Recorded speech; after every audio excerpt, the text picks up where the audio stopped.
اور یہ بھی کہا جا رہا ہے کہ مقبوضہ کشمیر میں کوئی اسرائیل اپنا جنگی اڈہ بنا رہا ہے، اور کوئی ابھی تو خیر ٹریننگ کی بات کی جا رہی ہے، لیکن کہہ رہے ہیں اصل میں وہ اسرائیل اپنا اڈہ بنا رہا ہے پاکستان کو اٹیک کرنے کے لیے۔ تو اسرائیل بھی تو ہمارے بارڈر پہ آ کے بیٹھنا چاہتا ہے، انڈیا میں بیٹھ کے۔ بیٹھنا چاہتا ہے سے میں اتفاق نہیں کروں گا۔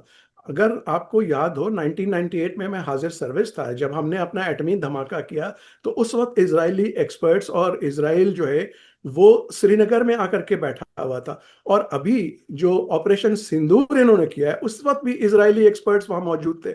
ہم نے 2019 میں ابھی نندن صاحب کو جو مار گرایا تھا، جو ہیلمٹ انہوں نے پہنا ہوا تھا ہیڈ اپ ڈسپلے کے ساتھ، وہ اسرائیل بندر انہوں نے کیا تھا جو بالا کوٹ پہ آ کے حملہ کیا تھا۔ میراج 2000 کے اوپر اسرائیلی پوپائی میزائل لگے ہوئے تھے، تو آنا چاہتا نہیں ہے، وہ آیا ہوا ہے، ہمیں سدباب کرنا چاہیے۔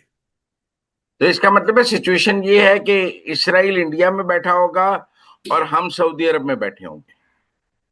تو دیکھیں ایک طرح سے وہ اسٹیل میٹ بنا سکتے ہیں نا ہم ہیں؟ ٹھیک ہے ہم نا، اسٹیل میٹ بنا سکتے ہیں۔ اسٹیل میٹ بنا سکتے ہیں۔ اچھا، اب صورتحال کچھ اور بھی آپ سے ڈسکس کرنا چاہتا تھا میں۔ کہاں دیکھ جی رہے ہیں یہ جو 6 ملکوں کے لوگ ٹرمپ کو ملے، اس کا کوئی ایسا کوئی اعلامیہ ایسا تو نہیں آیا کہ اس میں کیا چیز طے ہو گئی ہے؟ تو آپ کو لگتا ہے نہیں ٹرمپ کی جو 6 مسلم ممالک کے لیڈران سے ملاقات ہے وہ ناکام ہو گئی ہے، اس میں سے کوئی آؤٹ کم نہیں نکلا ہے؟ نہیں، میں ناکام تو نہیں کہوں گا۔ دیکھیں ٹرمپ صاحب کے پاس کوئی چارہ نہیں تھا، جیسا میں نے شروع میں کہا کہ وہ سعودی پاک جو معاہدہ تھا اس کے لیے وہ تیار نہیں تھے، اور تھوڑی سی ان ٹرمپ کے کیمپ میں بوکھلاہٹ تھی، تو اس لیے انہوں نے اس کا توڑ نکالنے کے لیے، میری جو اطلاع ہے کہ یہ 8 ممالک تھے جن کو انہوں نے انوائٹ کیا، اور جس میں سعودی عرب کے علاوہ Pakistan, U A E, Turkey اور انڈونیشیا، قطر، یہ سب شامل تھے۔ تو ان کے ساتھ جو گفتگو ہوئی ہے اس کا جو اعلامیہ ہے، اعلامیہ تو ایک طرح سے خوش آئند ہے، اور ایک چیز جو امپورٹنٹ، 2 باتیں اس میں امپورٹنٹ نظر آئیں مجھے، ہو سکتا ہے کہ آپ کا نظریہ کچھ اور ہو، کہ ایک تو انہوں نے کہا کہ غزہ میں جنگ بندی، دوسرے انہوں نے کہا کہ ویسٹ بینک کے اوپر اسرائیلی جو ہے وہ تجاوزات کو وہ اپوز کریں گے۔ تو یہ دونوں بڑی امپورٹنٹ چیزیں ہیں۔ تو اب دیکھنا یہ ہے کہ ہاں تیسری بات بھی ہے، وہ غزہ کی ریکنسٹرکشن کی ہے، اب اس کے اوپر ڈیبیٹ ہو سکتی ہے کہ کیسے ہوگا، کیا ہوگا، لیکن ایک بات جو انہوں نے کھل کے کہی ہے کہ ہم حماس کو غزہ سے دور رکھیں گے۔ کیسے وہ دور رکھیں گے، اور کیا یہ باقی جو 8 ممالک ان سے ملے ہیں مسلمان، کیا وہ اس کی گارنٹی دیں گے؟ دوسرے یہ کہ کیا ان کو منظور ہے یہ بات؟ لیکن دیکھیں نا، انڈونیشیا نے تو 20,000 فوجیں غزہ بھیجنے کے لیے یو این میں اعلان کیا ہے کہ وہ پیس کیپنگ کے لیے 20,000 ٹروپس دینے کے لیے تیار ہے۔ تو کیا آپ سمجھتے ہیں کہ یہ پہلا اعلان ہے اور سب مسلمان ممالک اپنی پیس کیپنگ فورس دیں گے، یا صرف مسلم ممالک کی پیس کیپنگ نہیں چلے گی؟ اسرائیل چاہے گا کہ کوئی ملٹی نیشنل پیس کیپنگ ہو وہاں پہ، جس میں ادر دین اسلامک اسٹیٹس بھی لوگ فوجیں موجود ہوں؟ دیکھیں اسرائیل اس وقت جو ہے وہ اپنی پاپولیرٹی کے لوئسٹ ایب کے اوپر ہے، اور صرف مسلم ممالک نہیں، باہر کے مغربی ممالک، یورپی ممالک، انہوں نے قراردادیں منظور کی ہیں۔ انٹرنیشنل کورٹ آف جسٹس میں اسرائیل نے جو ہے وہ مقدمہ ہار گیا، جس میں کہ اسپین نے، ساؤتھ افریقہ نے، دونوں نے اس کے اوپر دائر۔ تو اگر وہ کہے گا کہ یورپی ممالک آئے یا نان مسلم آئے تو کوئی خاص اس کو فائدہ نہیں ہوگا۔ امریکہ کے 2 ہی حلیف ہیں، سوری اسرائیل کے 2 ہی حلیف ہیں، ایک امریکہ ہے اور ایک بھارت ہے۔ تو اگر وہ کہے گا کہ امریکی فوجی وہاں پہ آئے، میری اطلاع کے مطابق امریکی فوجی پہلے ہی وہاں موجود ہے، بھارتی فوجی آئے، میری اطلاع کے مطابق بھارتی فوجی وہاں پہلے ہی موجود ہے، تو اس سے کیا فائدہ ہوگا؟ اگر پیس کو چانس دینا ہے تو اس میں یہ مسلم ممالک کی جو فوجیں ہیں یہی کچھ کارآمد ہو سکتی ہیں۔ بہت سارے لوگ بات کر رہے ہیں، دیکھیں جی اب انڈیا 114 رافیل اور خرید رہا ہے، اس کی ایئر فورس ہم سے مضبوط ہو جائے گی، اس کے پاس جہاز زیادہ ہو جائیں گے، وہ S-500 لے رہا ہے۔ تو جو ہمیں 7 مئی کو ایئر فورس کی ہیجمنی حاصل تھی J-10C اور PL-15 کی وجہ سے، وہ اس کو ختم کر رہا ہے بتدریج، تاکہ اگلے مارکے میں اس کی ایئر فورس کو وہ برتری حاصل ہو جو ابھی ہمارے پاس J-10 اور PL-15 کی وجہ سے تھی. تو پاکستان کے پاس کیا آپشنز ہیں اس کے اس نئے ڈیزائنز پر، کیونکہ نظر تو آ رہا ہے کہ وہ نئے ڈیزائنز کے ساتھ اپنی ایئر فورس کو مضبوط کر رہا ہے. دیکھیں، سب سے پہلی بات تو یہ ہے کہ فروری 27 2019 کو جب پاکستان کا چھوٹا سا مارکا ہوا تھا بھارت کے خلاف، جس میں ابھی نندن بھی مار گرائے گئے تھے اور ایک SU-30 بھی، تو اس وقت مودی صاحب جو ہے وہ واویلا مچا رہے تھے کہ رفال ہوتے تو ہم مزہ چکھاتے. تو بھائی 2025 میں آپ کے رفال بھی آ گئے تھے، اور ایک دو نہیں 36 آئے تھے. اس کے علاوہ S-400 جو ہے وہ ایئر ڈیفنس سسٹم ہے روسی ساخت کا، جس کو ٹرائمف کہتے ہیں. وہ اس کے سامنے چڑیا بھی نہیں پر مار سکتی ہے.